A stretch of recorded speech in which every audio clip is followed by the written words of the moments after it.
Vamos conversar agora sobre noções muito importantes para a nossa análise sobre a conduta proibida, as noções de tipo e de tipicidade.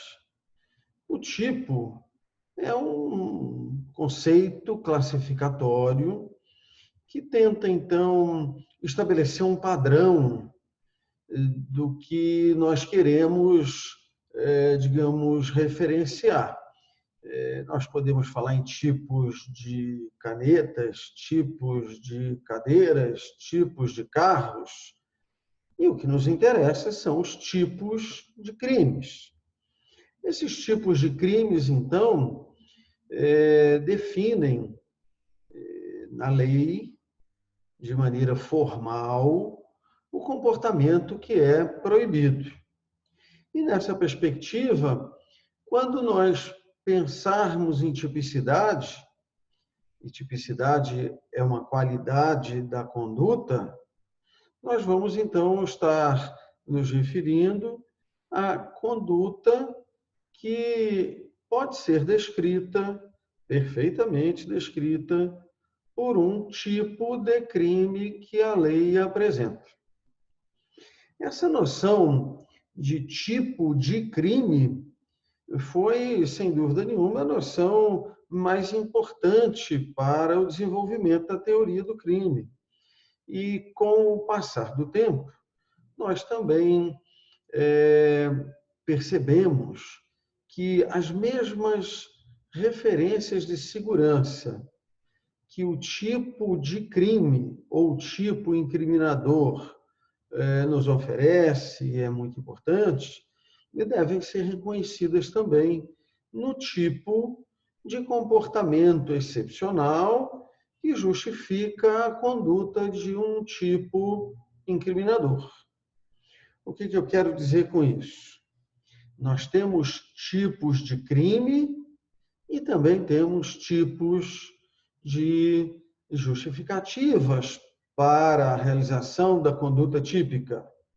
E aí nós vamos falar em uma legítima defesa, um estado de necessidade, o estrito cumprimento do dever legal, o exercício regular do direito, como situações excepcionais que são descritas na lei com o mesmo rigor, com o mesmo detalhamento, e são descritos os tipos incriminadores.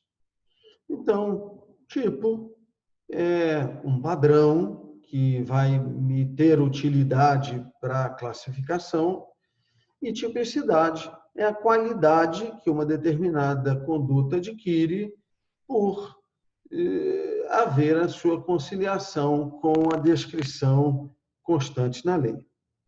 Bem, vou tentar examinar, digamos, com maior detalhamento esse conceito, né, as possibilidades desse conceito de tipo. Então, não trazendo todas as transparências que estão disponíveis no nosso site, mas apenas as que são mais importantes para essa nossa conversa, eu queria mostrar para vocês um tipo incriminador. Um tipo incriminador, ele então é composto por duas partes. E eu, entre parênteses, mencionei as possibilidades, então, de denominação dessas partes. E mencionei de maneira que se possa lembrar das duas possibilidades de denominação dessas partes. Então, a primeira parte, que descreve o comportamento proibido, e aí no artigo 121 é muito simples, né? É uma descrição muito concisa, e os tipos devem observar essa ideia, não é? De encontrar a descrição que possa ser mais abrangente, não é? Das possibilidades, então, daquele comportamento proibido, mas sem entrar nos detalhes, não é? Então, matar alguém é uma forma muito concisa. E como não há especificação, pode-se matar alguém de qualquer maneira. Pode-se matar alguém com emprego de arma de fogo, com emprego de arma branca, por asfixia, não importa. A referência mais concisa permite o enquadramento de todas essas possibilidades. Porque matar alguém com arma de fogo, utilizando-se de uma arma de fogo, é matar alguém. Matar alguém por meio de asfixia mecânica é matar alguém. Então, o legislador define o aspecto mais fundamental daquele comportamento e, nessa parte, nós falamos que o tipo apresenta o seu preceito primário ou preceito incriminador. Eu, ali do lado da transparência, fiz menção apenas à denominação preceito primário. Mas lembrem, é possível também denominá-lo de preceito incriminador. E a comparação, digamos, seria com a segunda parte, em que há uma cominação de pena. Cominação é a previsão da pena em abstrato, a pena no seu parâmetro mínimo e máximo. Então, para a conduta de matar alguém, nós temos a pena de reclusão, e o patamar mínimo é de 6 anos e o patamar máximo de 20. Essa parte do tipo nós chamamos de preceito secundário ou preceito sancionador. E aí, na comparação dessa classificação, percebam, nós poderíamos nos referir, adotando uma só classificação, de preceito primário e secundário. Ou então, preceito incriminador, preceito sancionador. Para que se pudesse, para quem fosse ver essa transparência, pudesse lembrar das duas possibilidades, eu mencionei possibilidades distintas, não é? Então, a princípio, falei do preceito primário, mas lembrem, nessa classificação, então, a outra parte seria o preceito secundário. E, na pena, eu fiz ali o parêntese mencionando o preceito sancionador, para lembrar da outra forma de denominação. Então, eu teria preceito incriminador, sancionador. Então, um tipo incriminador tem sempre essas duas partes.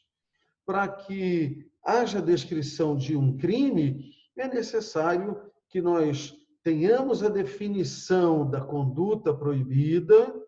E vejam, essa é a definição anterior que a lei faz, não é, do crime, e também a definição anterior da pena que lhe é reservada. Da combinação dessas duas partes, nós podemos perceber, então, que a norma jurídica ela está em sentido oposto à realização da conduta proibida.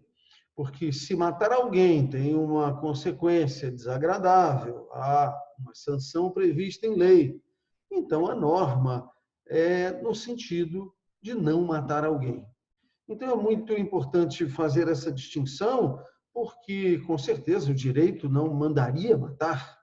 O direito ameaça com pena a conduta que ele quer proibir. Então, se matar alguém, a consequência jurídica é reclusão, nesse caso, né, reclusão de 6 a 20 anos. E a orientação normativa é não matar alguém. Bem, essa, digamos, é uma construção básica. E para o homicídio, não para todos os crimes, mas para o homicídio, nós temos duas possibilidades de derivação, que vão, então, estabelecer crimes autônomos. Isso é muito importante compreender bem, e, em especial no caso do homicídio, porque nos julgamentos do Tribunal do Júri há sempre uma linguagem mais acessível ao jurado, e o jurado não necessariamente é formado em direito, é uma pessoa do povo que vai, então, realizar um julgamento de um par, não é? Essa que é a ideia do julgamento pelo tribunal do júri. Então, se fala muito em homicídio qualificado e homicídio privilegiado, sendo que, na verdade, essas são denominações reservadas às variações que caracterizam um crime, digamos, autônomo. E cada crime, então, tem a sua descrição e a pena que lhe é reservada. Então, vamos examinar aqui essa transparência, em que, nessa segunda linha, nós temos novamente a figura básica do homicídio, então, a descrição, que é acho que é a mais sucinta do Código, né? Matar alguém, e a pena reclusão de 6 a 20 anos. Bem, quando nós tivermos uma previsão legal que trabalhe com esta figura fundamental e agregue circunstâncias, acrescente circunstâncias que são consideradas tão importantes para caracterizar um crime autônomo, mas um crime que é uma derivação daquela função, daquela previsão fundamental, nós vamos falar de um crime qualificado quando aquela circunstância que se agrega torna o crime mais grave, ou um crime privilegiado quando traga uma incriminação mais branda, uma conduta que se reconhece uma gravidade menor. Então, nesse quadro, eu mostro uma hipótese de homicídio qualificado, porque há o mesmo matar alguém da figura básica, o parágrafo 2º diz se o homicídio é cometido, e o homicídio é o matar alguém. Se o homicídio é cometido, inciso 1º do parágrafo 2º, mediante paga ou promessa de recompensa ou por outro motivo torpe, eu mencionei apenas uma das hipóteses, nós temos agora uma nova cominação. Nós temos uma pena também de reclusão, mas de 12 a 30 anos. E aí percebam, esta situação que agrega-se ao matar alguém, torna o crime essencialmente mais grave e, por isso, nós temos uma pena nova. Nós temos um crime novo. O homicídio qualificado tem descrição, preceito preceito incriminador, e cominação de pena, preceito sancionador. Bem, mas é possível que um tipo incriminador tenha uma variação para torná-lo ou constituir um crime menos grave. Seria, então, o caso do homicídio privilegiado, que trata do mesmo matar alguém, só que o legislador previu circunstâncias, situações que trariam, então, uma reprovação menor. E aí o artigo 123, e essa é a figura derivada privilegiada do homicídio, e não a que se costuma mencionar no tribunal do júri, que é apenas uma causa de diminuição de pena do homicídio fundamental, do homicídio básico, ou do homicídio simples. Então, o artigo 123 descreve um matar alguém, mas em circunstâncias especiais. Diz lá o artigo 123, matar sob influência do estado puerperal, o próprio filho, então o alguém é o próprio filho, durante o parto ou logo após. E aí vejam, temos agora uma combinação de pena que é modificada para reduzir a reprovação. A pena de detenção, não mais de reclusão, mas sim de detenção, e de 2 a 6 anos. Temos um crime definido de maneira adequada, preceito incriminador ou primário e preceito sancionador ou secundário, e aí temos, então, a definição de um outro crime. Nessas hipóteses, nós vamos ter tipos incriminadores.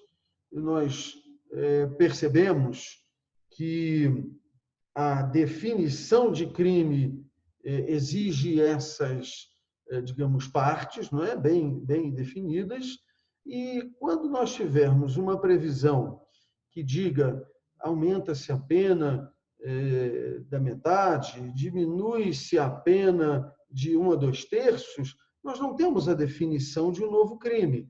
Nós temos uma, digamos, previsão que vai promover uma variação de pena de um crime que está previsto em outro dispositivo. Então, é importante termos cuidado com relação a essa, digamos, denominação que às vezes é mal empregada em determinados contextos. Mas vamos ver como devemos entender a redação do tipo incriminador para, digamos, compreender adequadamente o que é o comportamento proibido e quando ele se completa, quando ele é, digamos, realizado apenas parcialmente. Vamos examinar agora o tipo incriminador do estelionato. O tipo do estelionato, ele tem a descrição no artigo 171, obter para si ou para outrem vantagem ilícita em prejuízo alheio, induzindo ou mantendo alguém em erro, mediante artifício, ardil ou qualquer outro meio fraudulento. Essa descrição é uma descrição mais complexa. Ela traz a definição de meios de execução, de resultados que precisam acontecer para que o crime, então, se tenha por completo. E, nessa perspectiva, é importante examinar que o núcleo desse tipo incriminador é a referência fundamental da conduta proibida. E numa oração como essa, a conduta é descrita por um verbo. O verbo é descritivo de um comportamento e esse crime que eu trouxe para analisarmos tem o desafio de perceber a função do verbo na construção da definição do crime que nós estamos, então, examinando. E aí é importante perceber que obter é o verbo que é fundamental nessa estrutura e estabelece o momento, então, onde o crime se completa. A conduta criminosa está completa quando o sujeito consegue, então, realizar a obtenção da vantagem ilícita. Mas nós temos ali uma série de outras informações, inclusive informações que são apresentadas por meio de verbos.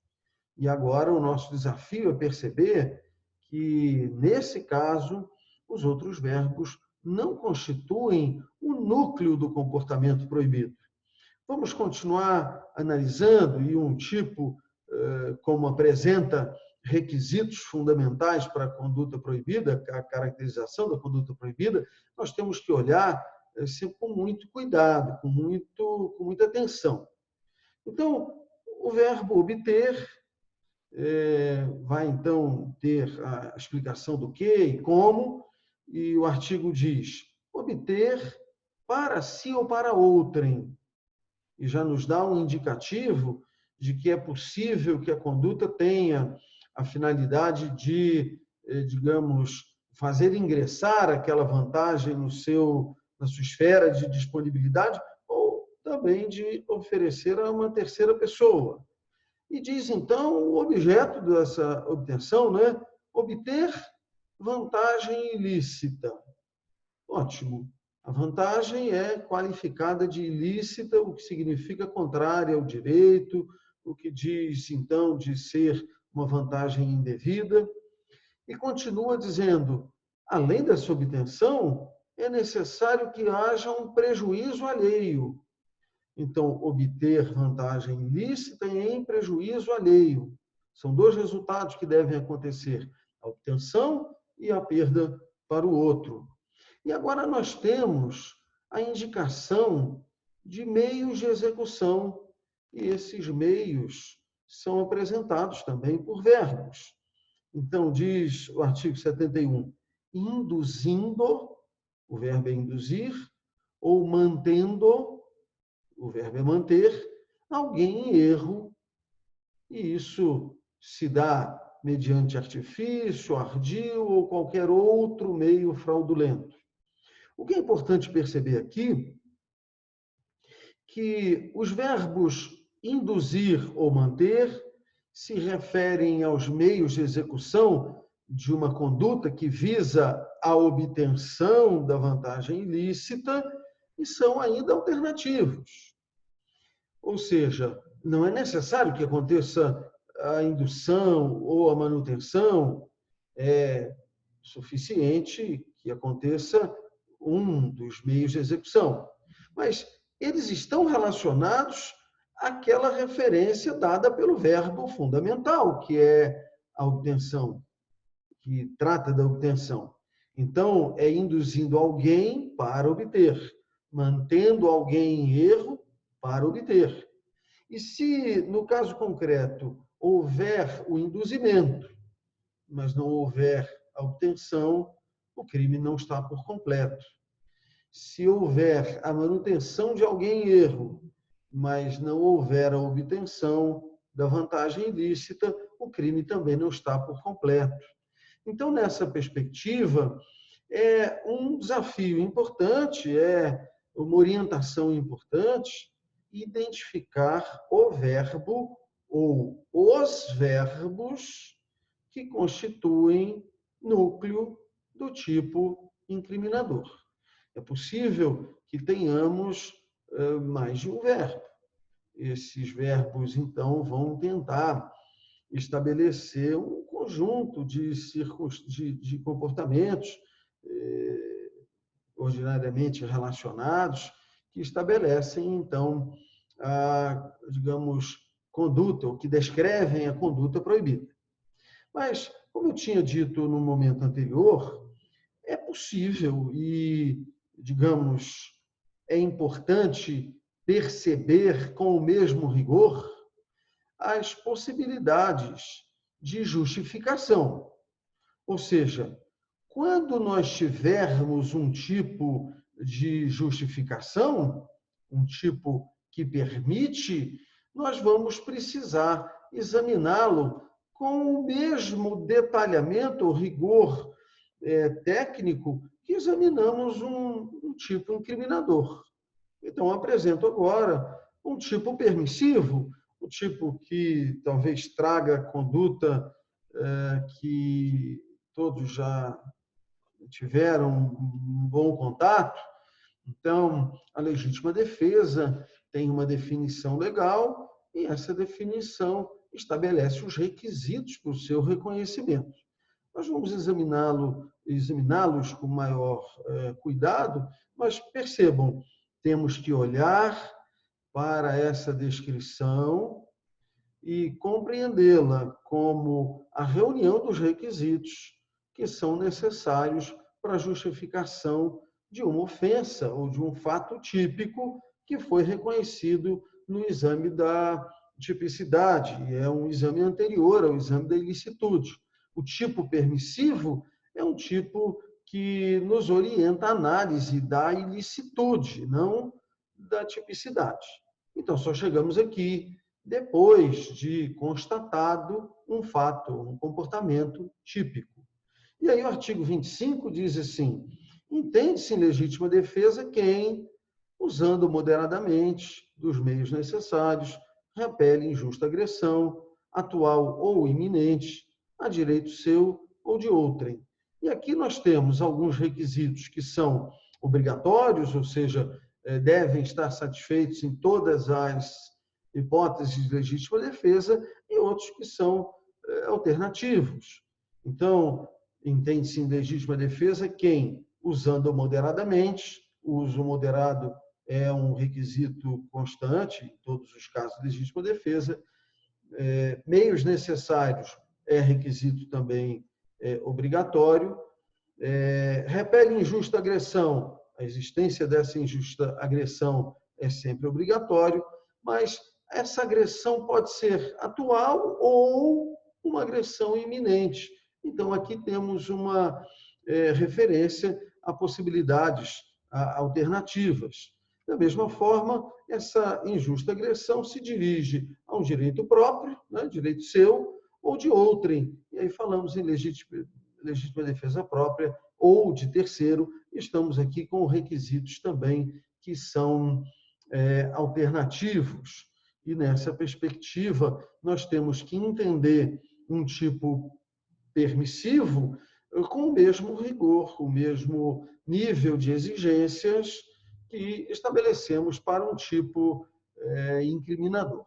O tipo incriminador nos, digamos, apresenta as exigências para que possamos definir aquele comportamento como um dos tipos de crime. E o tipo permissivo estabelece os requisitos que são exigidos para que aquela conduta típica possa ser, então, justificada. Depois nós vamos examinar melhor essa noção, não é, de possível justificação de ofensa a bens jurídicos. Não é? No exame da ilicitude nós vamos perceber. Mas quais são as funções de um tipo incriminador? O tipo incriminador serve para quê? E aí a doutrina tem, digamos, trabalhado bem essa argumentação de importância, não é, para o tipo incriminador, e o tipo incriminador exerce uma função muito importante, que é a de definição da matéria de proibição. Nós podemos, então, afirmar com muita segurança: o que é proibido está no tipo. Se não há um tipo proibido, nós podemos concluir que o indivíduo pode realizar aquela conduta. As condutas proibidas são definidas e o que não é proibido, então, é permitido. Essa segurança por estabelecer o que é proibido é uma função muito importante do tipo incriminador. E o tipo incriminador, fazendo essa referência, digamos, muito segura quanto aos comportamentos proibidos, tem uma função de garantia da liberdade individual. E vocês vão ouvir muito falar disso, de um direito penal garantidor, e efetivamente, quando nós, por meio da lei, estabelecemos quais são as condutas proibidas, essa postura, em primeira função, garante a liberdade do indivíduo, no sentido de que não haverá possibilidade de punição, salvo nos casos que são previamente definidos em lei. Então, o tipo é uma garantia para a liberdade individual, uma garantia contra a intervenção punitiva do Estado.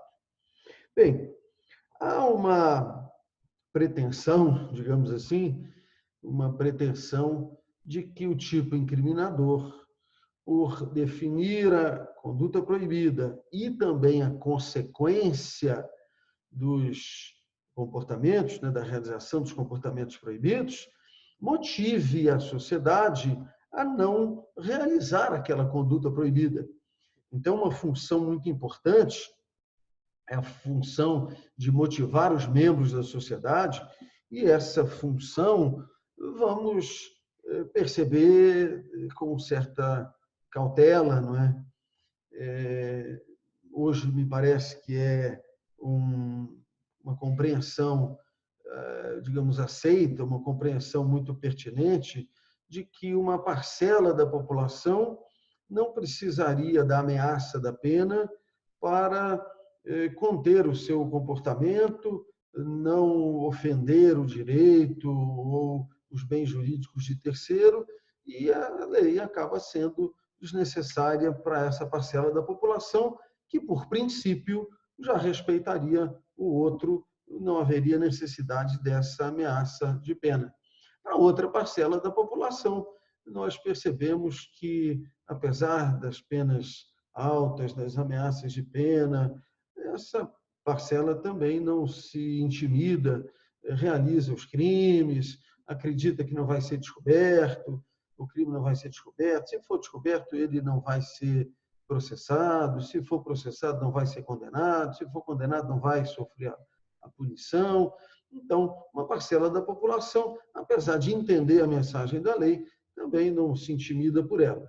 E uma outra parcela da população, efetivamente, acaba tomando decisões que são fundamentadas na perspectiva da lei. Um caso que me parece ser bastante significativo dessa hipótese é o da proibição que fala de dirigir veículo automotor depois de ter ingerido bebida alcoólica. Uma parcela importante da população acredita que, apesar de ter bebido, tem condição de dirigir, mas deixa de realizar a conduta porque sabe que a consequência é uma consequência gravosa, e então ele se abstém da conduta, decide por não realizar. E para nós que vivenciamos momentos em que não havia essa proibição tão forte como há hoje, pessoas que antes bebiam e conduziam veículos deixaram de conduzir, porque apesar de entender que poderiam conduzir adequadamente os veículos e tal, eles cedem àquela ameaça, né? Então, o estímulo em relação à proibição, né, a desmotivação da realização da conduta para a parcela da população é de fato eficiente, mas não para todos. E, por fim, atribui-se ao tipo incriminador um referencial para uma distinção muito importante que nós vamos examinar com calma mais adiante, é a consequência que se atribui às diversas possibilidades de erro do sujeito que realiza a conduta. Então, o tipo incriminador é um referencial para os casos de erro de tipo, e nós teríamos uma outra hipótese, vamos examinar com calma, do erro quanto à proibição do comportamento, e vamos ter consequências em digamos, análises distintas, veremos a seguir. Mas eu gostaria de apresentar uma representação que me parece ser muito importante para que possamos trabalhar, digamos, adequadamente a análise de cada um dos diversos requisitos que compõem a descrição típica. A estrutura do tipo é, após a contribuição do sistema finalista, ela é dividida em dois planos de exigências que nós precisamos perceber adequadamente, que trabalham com exigências de natureza muito diversa, e nós então vamos precisar examinar com calma cada uma delas. E essas exigências são relacionadas. Nessa representação, eu pretendo mostrar que todo tipo tem um plano de exigências objetivo, onde nós vamos ter agrupados todos os elementos objetivos do comportamento. E aí a ideia é uma referência ao movimento, à ausência de movimento corpóreo, aos objetos que são relacionados a esse movimento, aos resultados que são, então, produzidos por esse movimento.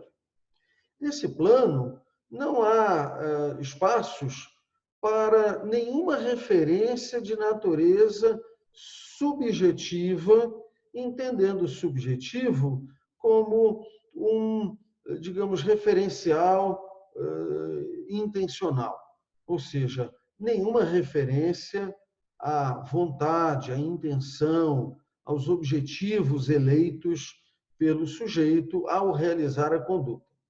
Quando nós separamos esses planos, nós conseguimos visualizar adequadamente quais são as exigências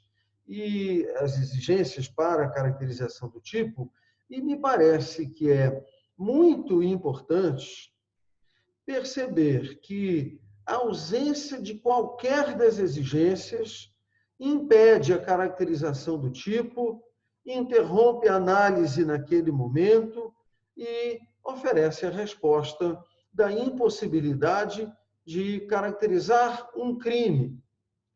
E, muitas vezes, a impossibilidade está na ausência de um dos elementos objetivos do tipo. E nós temos uma influência muito grande da percepção que temos em relação à má intenção que orientou aquele comportamento, e aí acabamos por entender caracterizado um crime apenas com a satisfação dos seus requisitos objetivos. Dizendo de uma maneira mais clara, talvez, a má intenção do sujeito, por si só, não é capaz de caracterizar qualquer tipo. O tipo é descritivo de um comportamento que é ofensivo, que causa dano, que oferece perigo de dano a um determinado bem jurídico. E esse comportamento, então, deve ocorrer no mundo naturalístico. Não se pode caracterizar tipo de crime com a mera intenção. Então, a separação desses planos é importante para que possamos, então, ter o devido cuidado. O plano objetivo do tipo descreve os elementos objetivos que são necessários para a caracterização do tipo e não é possível, digamos, não satisfazê-los. Depois de percebermos satisfeitos todos os elementos do tipo objetivo, nós vamos, então, examinar a satisfação dos elementos subjetivos, se estão presentes ali as exigências relativas à intenção que orientou o comportamento. Nós vamos analisar uma coisa de cada vez com calma. Nós vamos examinar com bastante detalhamento as exigências do plano objetivo, para depois examinarmos as exigências de natureza subjetiva. Mas, no momento, basta perceber que no plano objetivo nós temos alguns elementos que são meramente descritivos. Nós usamos uma palavra que se refere a um determinado objeto e não há nenhuma dúvida com relação àquilo. Quando nós temos uma descrição, por exemplo, matar alguém, nós só temos elementos descritivos, porque matar é uma palavra que se refere a um comportamento que, na nossa linguagem, é de compreensão muito fácil, sempre a mesma referência, ao mesmo significado, e não há nenhuma possibilidade, digamos assim, de termos uma dificuldade de compreensão.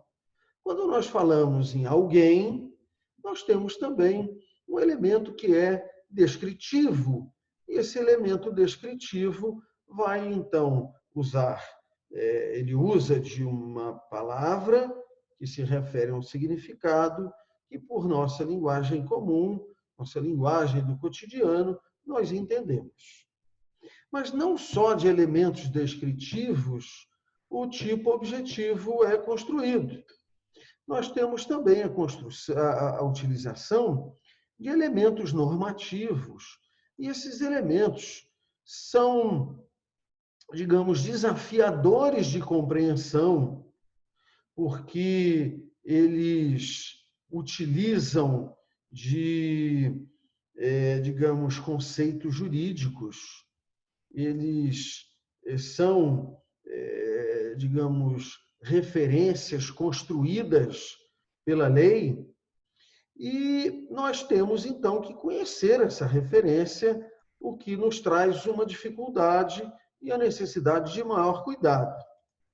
Vejam como a lei é capaz de construir realidade própria.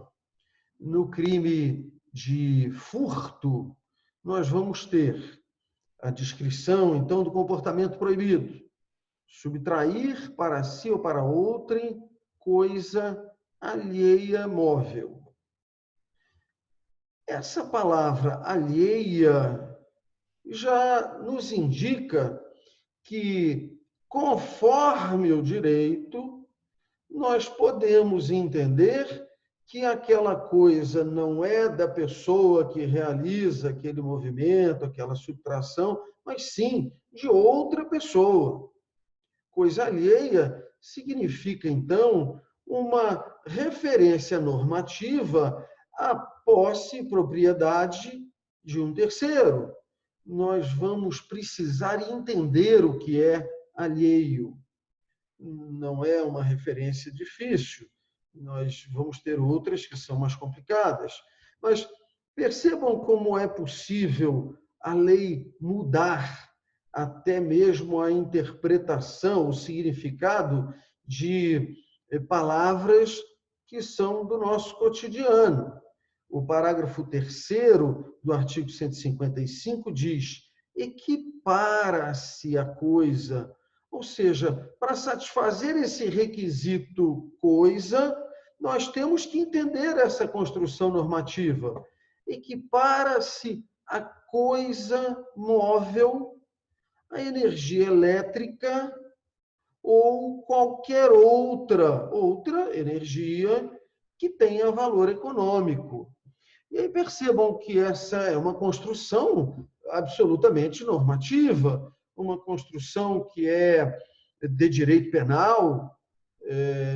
Só o direito penal chama a energia elétrica de coisa. E ainda temos outras possíveis referências que, não claras na lei, dão até certa margem à dúvida. Equipara-se a coisa móvel à energia elétrica. Então, é possível ter furto de energia.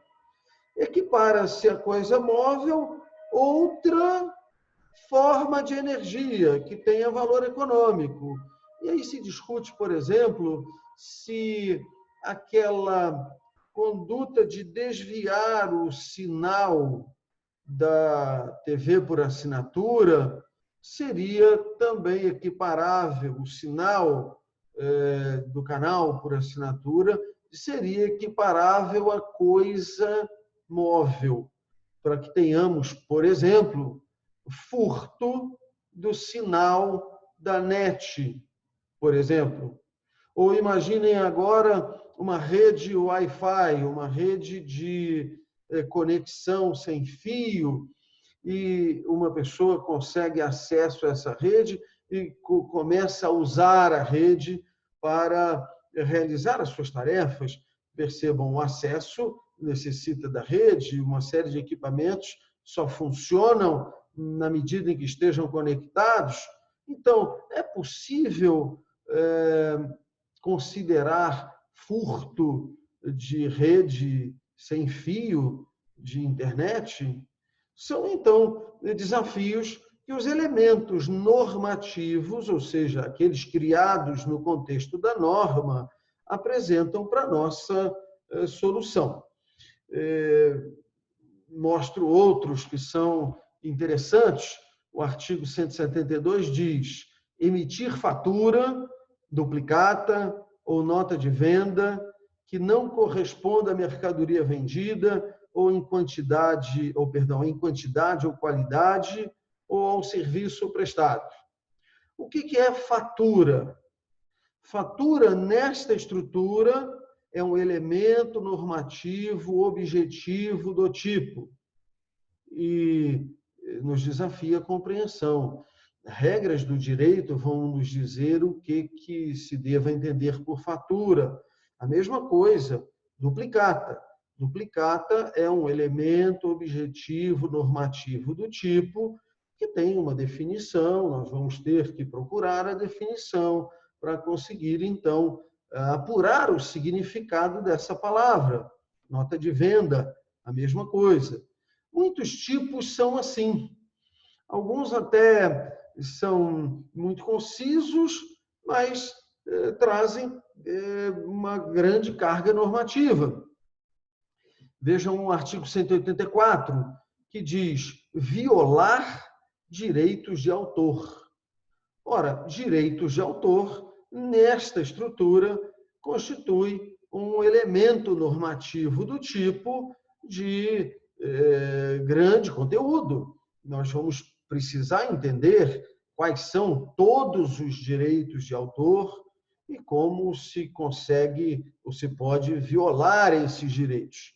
Percebam, quando nós falamos em descrição do comportamento proibido, é importante perceber que a descrição também utiliza de termos jurídicos, também se utiliza de expressões que desafiam uma compreensão que vão além do nosso, digamos, limite da linguagem cotidiana, da linguagem coloquial, que não é técnica ou não comprometida com essa utilização técnica, não é?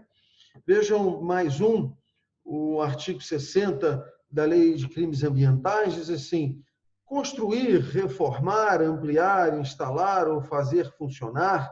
Vejam, são vários núcleos, são vários verbos. Construir, reformar, ampliar, instalar ou fazer funcionar em qualquer parte do território nacional. E nós já vimos essa referência, o que é o território nacional. O que é território nacional? Nessa estrutura, é um elemento objetivo normativo do tipo que nos desafia, então, a compreensão de conteúdo.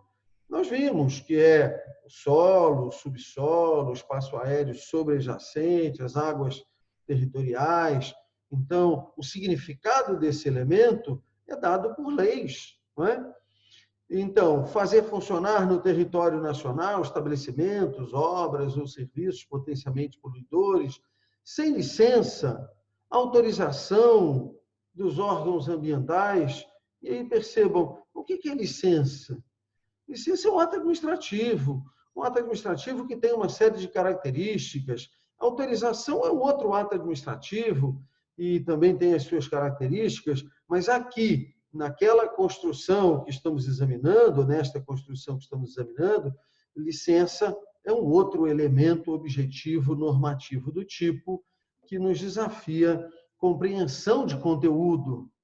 Então, é muito importante perceber que nos elementos normativos a descrição se torna mais complexa, mais desafiadora e nós vamos precisar ter mais cuidado, porque a descrição do comportamento proibido, nos seus aspectos objetivos, ou seja, desvinculados de qualquer referência à intencionalidade, apresenta maior dificuldade no que diz respeito àquelas referências que são criadas pela norma, que são, digamos, passíveis de uma interpretação contextualizada naquele ambiente social. E em vídeo anterior fiz essa menção. Vejam um crime de acessar um dispositivo informático indevidamente, ou acessar conteúdo de correspondência fechada indevidamente. Indevidamente é um elemento normativo, só que a definição do conteúdo do indevidamente não é dado por uma lei, é dado por um contexto social, é dado por uma, digamos, série de circunstâncias que vão nos levar a compreender a conduta que é devida e distingui-la da conduta que é indevida e, assim, conseguirmos caracterizar no plano objetivo, que é o primeiro plano de exigências, um tipo penal. Seria importante perceber, então, que o tipo penal, ao ter exigências de natureza objetiva e subjetiva, também pode ser denominado, né, de tipo objetivo e de tipo subjetivo, na perspectiva de referência às exigências que têm essa natureza, ou objetiva ou subjetiva. Bem, essas são as primeiras noções sobre tipicidade. Nós vamos, então, aprofundar a compreensão sobre esses elementos objetivos, a compreensão deles, o nexo de causalidade entre uma conduta e um determinado resultado. Vamos, então, posteriormente, examinar os elementos subjetivos, também com vagar, mas, nesse momento, as informações básicas necessárias para a compreensão do tipo, seja incriminador, seja permissivo, estão relacionadas e espero que tenha sido possível compreender bem essas primeiras referências. Obrigado, então. Até o nosso próximo material, nosso próximo vídeo.